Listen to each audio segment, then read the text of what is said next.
कोई घोर कलयुग आ गया है कि जब गौ माता रही ही नहीं गई है। वेद लक्षणा गौ माता, इसमें भी बहुत, ये बड़ा वैज्ञानिक बात बता रहा हूं। पूजा करिए, प्रार्थना करिए, कैसे ही प्रार्थना करो, नाम जप कैसे ही करिए, आप सत्कर्म करिए भाई, सत्संग करिए, लेकिन यज्ञ तो विधान का नाम है।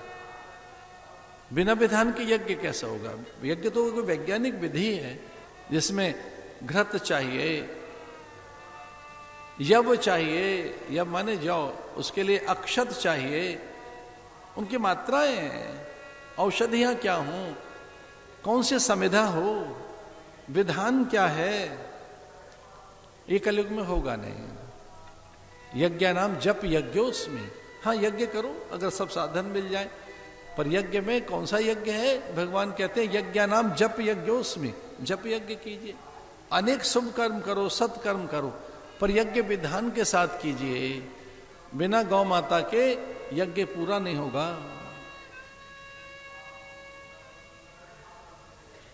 इस्कॉन के साथ जुड़े हुए कोई एक बहुत अच्छे विचारक हैं, उनकी पुस्तक प्राय उपलब्ध है, आप उस पुस्तक में देखेंगे तो बड़ी वैज्ञानिक विधि के साथ बताया है कि गौ माता क्या है। To kill cow means to end human civilisation, उस पुस्तक का नाम है, इतना लंबा टाइटल है। To kill cow means to end human civilisation, ये पुस्तक का नाम है। आप इसे सर्च इंजन में डालिए कहीं और ये तुरंत पुस्तक दिखेगी आपको, कहाँ से उपलब्ध हो सकेगी, इसे पढ़कर देखो।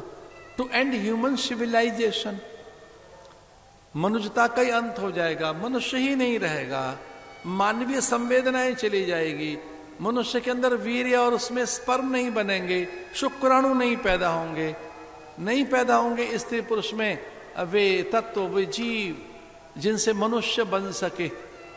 मनुष्य होने के लिए गौ माता होना बड़ा जरूरी है, मनुष्यता के लिए, मानवीय संवेदना के लिए वो एक अद्भुत औषधि है।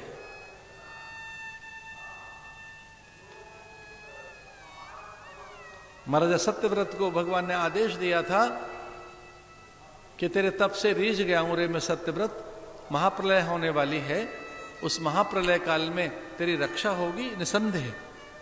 जब भयानक महाप्रलय हो तो चिंता नहीं करना, उस जलाप्लावन के समय तेरे प्राणों की रक्षा मैं करूंगा, तेरी रक्षा मैं करूंगा, चिंता नहीं करना। लेकिन हाँ ये ध्यान रखना कि उस भयानक जलप्लावन में अचानक तुझे तेरी पत्नी भी दिखाई देगी और उसका नाश नहीं होगा, उसकी मृत्यु नहीं होगी, वो बच जाएगी, जीवित रहेगी और तुम्हारे द्वारा इस सृष्टि का फिर से क्रम चलेगा। पर अपनी पत्नी की रक्षा की चिंता मत करना, और हाँ अपने भी प्राणों की रक्षा की चिंता मत करना।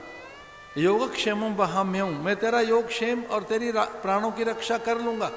हो सके तो उस समय गौ माता की रक्षा करना, हो सके।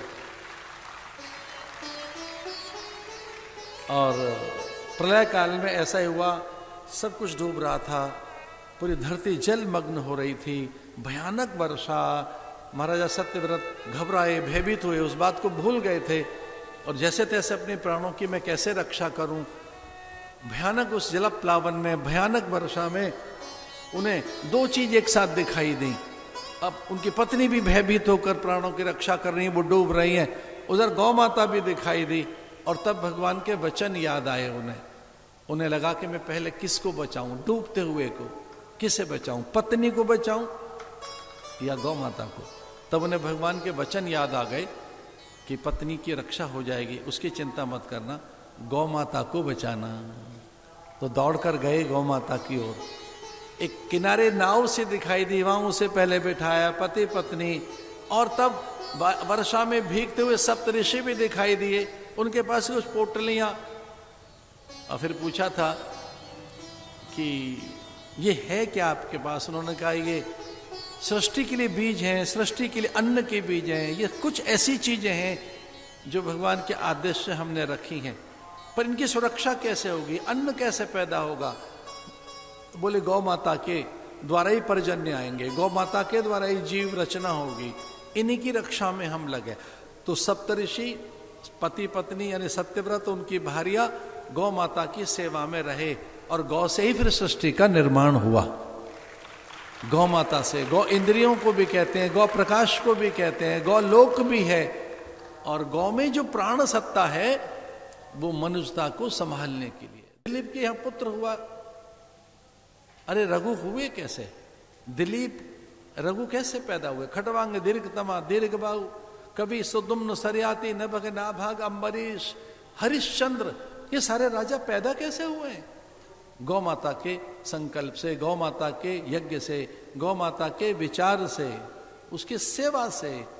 और तो और राम भी तभी प्रकट हुए जब यज्ञ हुआ, और यज्ञ से खीर मिली। खीर आधी दी गई कौशल्या को, आधी आधी, आधी में से आधी आधी कैकेयी और सुमित्रा। गौ माता ऐसी है। राम के मूल में गौ हैं। दिलीप, कवि सुदुम्न, नभग नाभाग, अम्बरीश, हरिश्चंद्र, खटवांग, भागीरथ, ये सब के सब पैदा हुए गौ की कृपा से। इनकी माताओं ने, इनके पिता ने गौ का व्रत किया है। अरे एक और बात बताएं, एक तो गौ में चराकर गोपाल ही हो गया।